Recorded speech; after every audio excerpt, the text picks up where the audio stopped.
riwayat atau siapa Syekh Khatib Al-Aswad, jadi tidak perlu dijelaskan lagi kan. Itu pernah mengatakan begini, al-najalatu minas syaiton ila fi khamsati mawadi'a fa innaha min sunani Rasulillahi sallallahu alaihi wasallam. Jadi apa? Ketergesa-gesaan, kesusu, bahasa Jawanya kan kesusu tuh. Itu bersumber dari setan, berasal dari godaan setan, kecuali dalam 5 hal. Kecuali dalam 5 hal. Fa innaha min sunani Rasulillah sallallahu alaihi wasallam.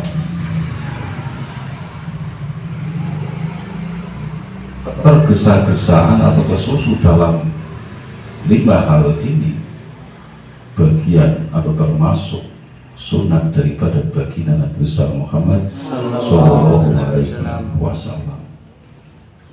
Paham? Jadi ketergesa-gesaan itu berasal dari setan, kecuali dalam 5 hal. Itu termasuk sunat daripada baginda Nabi besar Muhammad sallallahu alaihi wasallam. Yang pertama, itnamud dhaifi idza nazala, menyuguhkan makanan, memberikan makanan kepada tamu ketika masuk. Sampean kancane tekan, kanca kan tamu tonek berkunjung yang omahe sampai kemudian sampean tergesa-gesa segera menyuguhkan makanan, minuman, atau mempersilahkan atau menyediakan makanan. Itu termasuk sunat dari baginda Nabi besar Muhammad sallallahu alaihi wasallam. Sampai karena tamu ini kira-kira tergesa-gesa menyuguhkan makanan atau tidak? Apa malah bisa lebadi lho lebih betang ora, lu ora betamu ditawani kopi apa teh, wis dari disuguhkan saja. Wong tamu ditawani kan bingung, iya kan? Arab ngomong kopi, bok kopi ini apa entah dan lain sebagainya kan seperti itu kan. Ya, nek arep nyuguh mawon, nyuguh mawon, tidak perlu ditawani teh apa kopi apa susu. Giliran jarum susu bingung, buangan orang anak ke orang tuh. Ini yang pertama, itnamud dhaifi idza nazala, tergesa-gesa dalam menyuguhkan makanan pada tamu. Kemudian yang kedua nopo watajhijul majidi, merawat majid. Watajhijul majidi idza mata, segera merawat mayit ketika telah meninggal, dimandikan, dikafani, disolati, kemudian apa? Segera dikuburkan. Paham?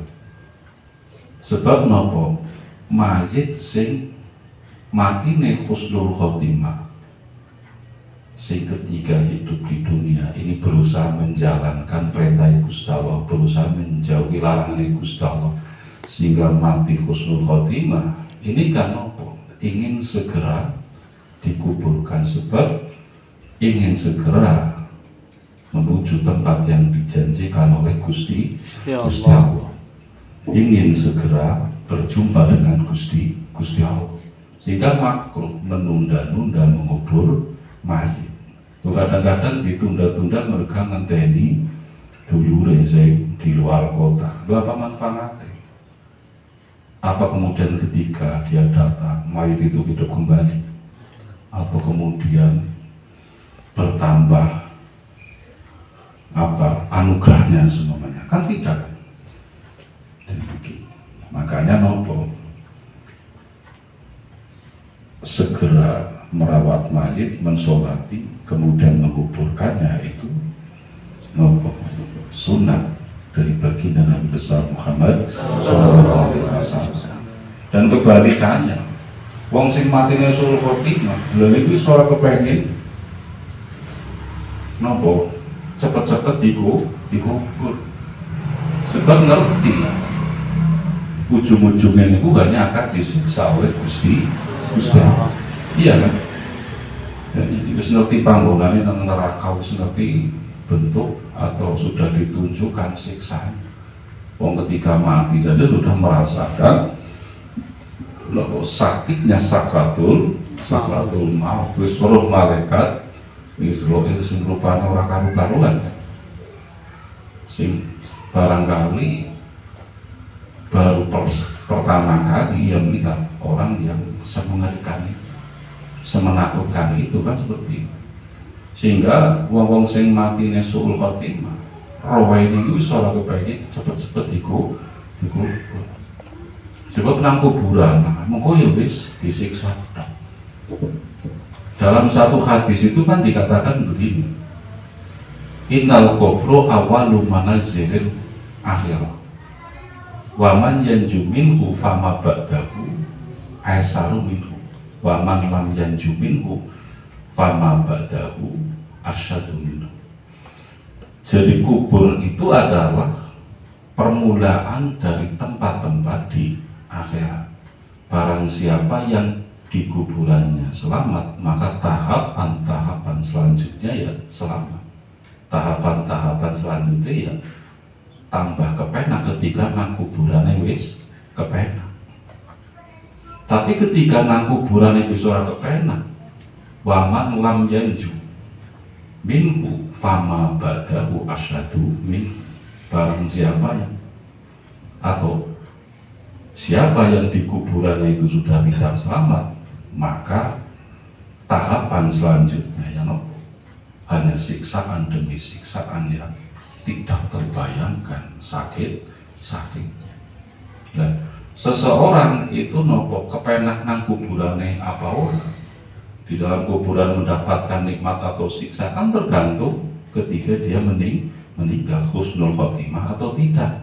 Dan husnul khotimah atau tidak tentu ditentukan kehidupannya di dunia, ditentukan bagaimana dia menjalani kehidupan selaku hidup. Ketika dia hidup berusaha menjalankan perintah Gusti Allah dengan sungguh-sungguh, berusaha menjauhi larangannya, kemudian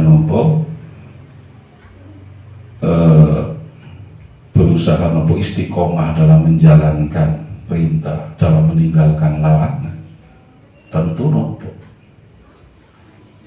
ketika meninggal dia akan husnul khotimah. Tapi ketika tidak, makanya husnul khotimah atau tidak ditentukan sewaktu dia menjalani kehidupan. Paham ya? Ini yang keberapa tadi? Yang kedua. Kemudian yang ketiga nih nopo wates wisul binti idza balagha, menikahkan anak perempuan ketika sudah waktu. Jadi nopo kesusu atau tergesa-gesa atau segera menikahkan anak perempuan yang sudah balik itu termasuk sunnah. Dan ini sudah balik atau sudah nopo ini waktunya yang dikehendaki adalah nopo ya sudah dewasa, sudah nopo kira-kira sanggup menjalani mahlike rumah tangga. Karena gemen karo siki beda. Barangkali dulu bocah wadon usia 13 atau 14 wis dewasa. Sekarang kan tidak, iya kan? Dan ini sekarang paling orang membutuhkan berapa 19 atau 20, kadang-kadang 19 atau 20 pun masih kekanak-kanakan. Jadi idza balaghot artinya ya ketika memang sudah layak untuk dinikahkan. Ini yang ketika kemudian tergesa-gesa yang termasuk sunat yang keempat adalah waqodu udaini idza wajaba, membayar hutang ketika sudah waktunya wajib membayar. waktunya wajib membayar itu ketika sudah jatuh tempo. Ketika seseorang berhutang, biasanya kan mengatakan seminggu atau 2 minggu nanti saya bayar, ya kan? Dan ketika sudah sampai waktu 1 minggu atau 2 minggu seperti yang dia katakan, maka itu waktu yang wajib untuk membayar. Dan ketika pada saat waktu yang ditentukan dia belum memiliki uang untuk membayar, ya jalan satu-satunya ngomong kalau wong sing diutang sewu atau maaf, kemarin saya menjanjikan 1 minggu tapi faktanya 1 minggu saja belum punya uang, minta maaf, jaluk halal ya kalau wong sing diutang. Atau waktu wajib membayar bisa jadi ketika dia sudah punya uang. Dia ketika utang hanya mengatakan koneknya wis duit toh sautang. Maka ketika dia sudah punya uang dan cukup untuk membayar hutang, maka itulah waktu wajib untuk membayar hutang. Paham ya? Jadi tergesa-gesa yang termasuk sunat yang keempat adalah qada udini idza wajib, membayar hutang ketika sudah waktunya wajib untuk membayar. Kemudian yang terakhir, yang kelima apa? Wa taubatu minad danbi idza faratu, segera bertobat dari dosa ketika sudah terlanjur melakukan dosa. Kenapa Kanjeng Nabi atau Gusti Allah itu menganjurkan untuk segera bertobat? Karena manusia itu kan tidak tahu hidupnya.